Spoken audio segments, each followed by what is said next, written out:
But do not let us quarrel any more. No, my Lucrezia, bear with me for once. Sit down, and all shall happen as you wish. You turn your face, but does it bring your heart? I'll work then for your friend's friend, never fear. Treat his own subject after his own way, fix his own time, accept too his own price, and shut the money into this small hand when next it takes mine. Will it? Tenderly? Oh, I'll content him, but tomorrow, love. I often am much wearier than you think, this evening more than usual, and it seems as if... Forgive now. Should you let me sit here by the window with your hand in mine, and look a half-hour forth on Fiesole, both of one mind, as married people use, quietly the evening through, I might get up tomorrow to my work, cheerful and fresh as ever. Let us try. Tomorrow, how you shall be glad for this.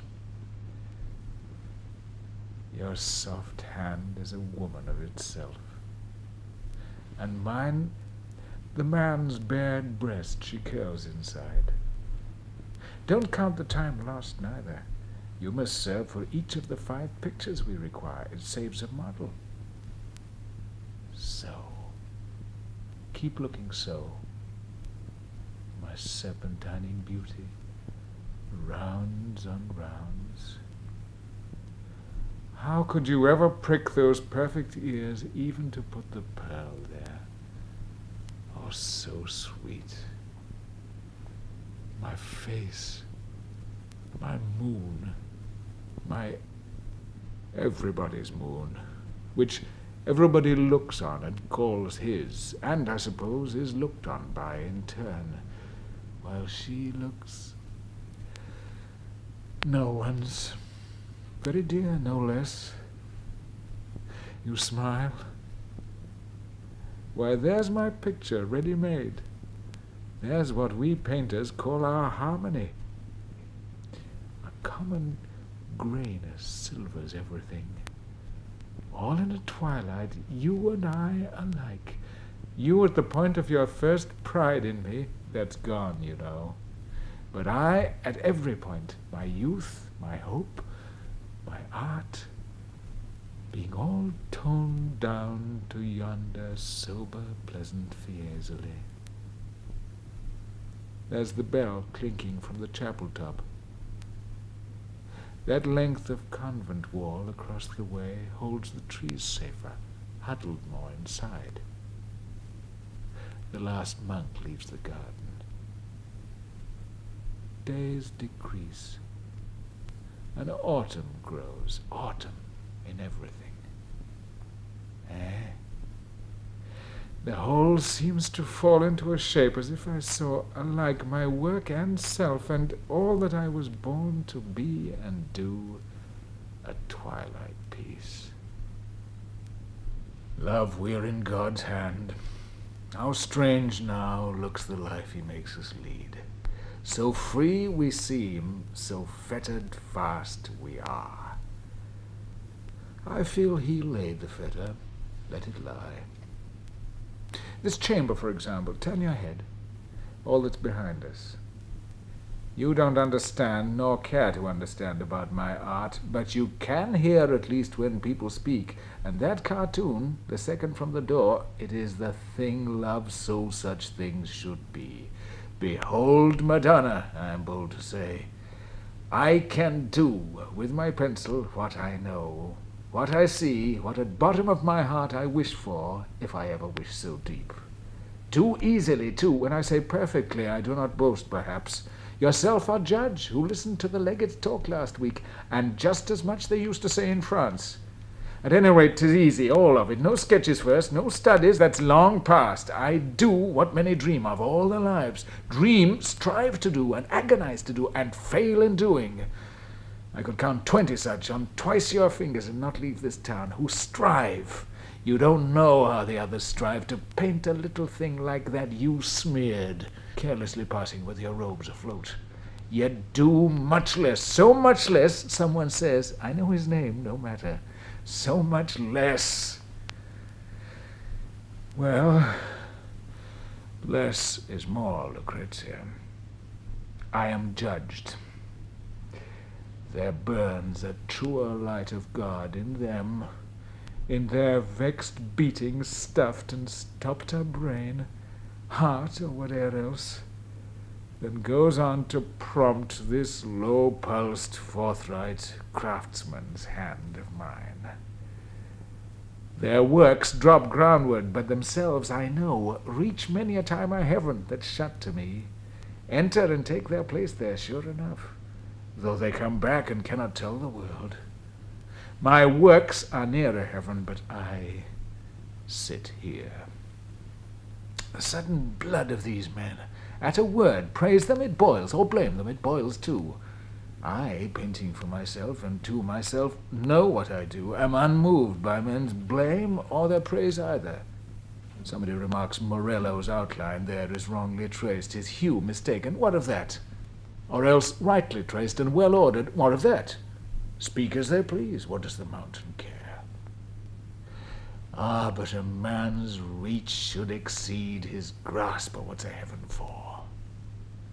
All is silver grey, placid and perfect with my art. The worse.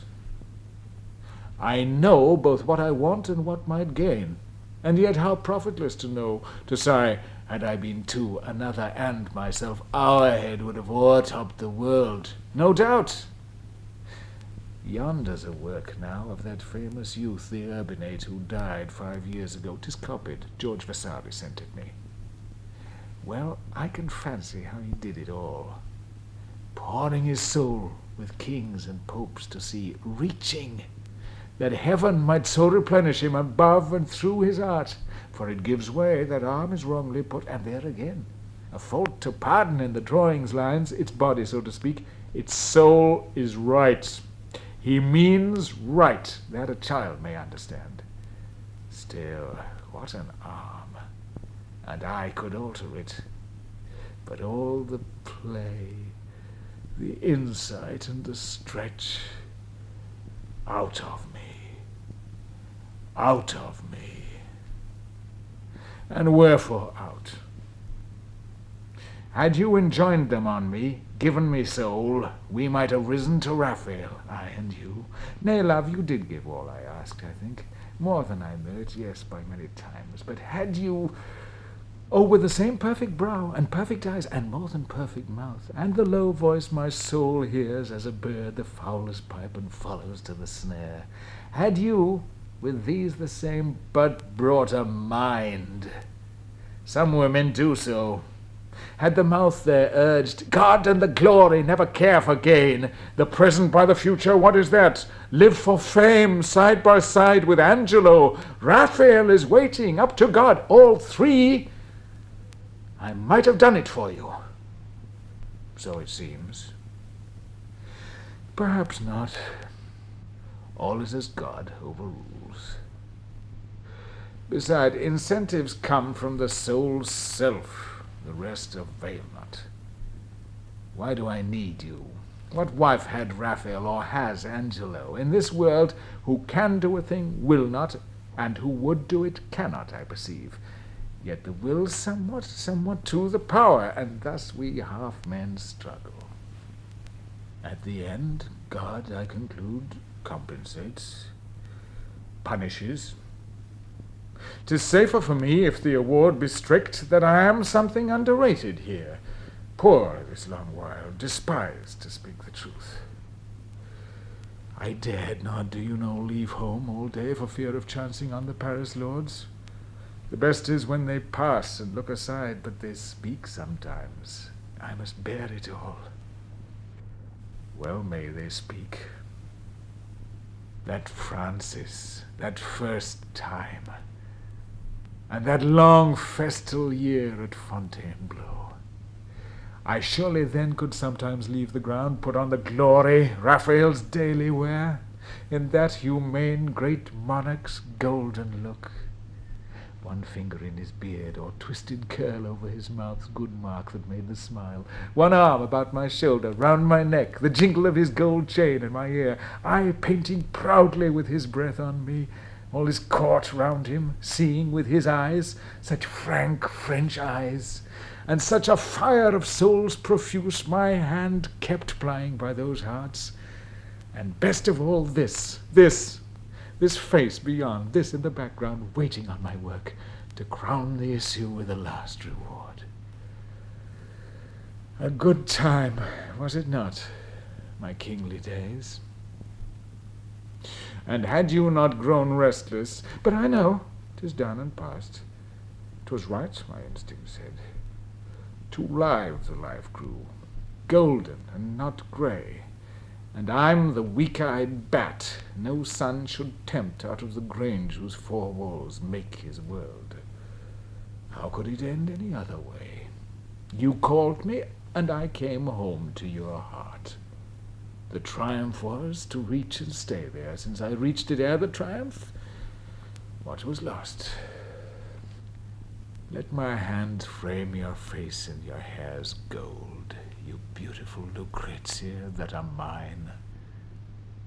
Raphael did this, Andrea painted that. The Romans is the better when you pray, but still the other's virgin was his wife. Men will excuse me.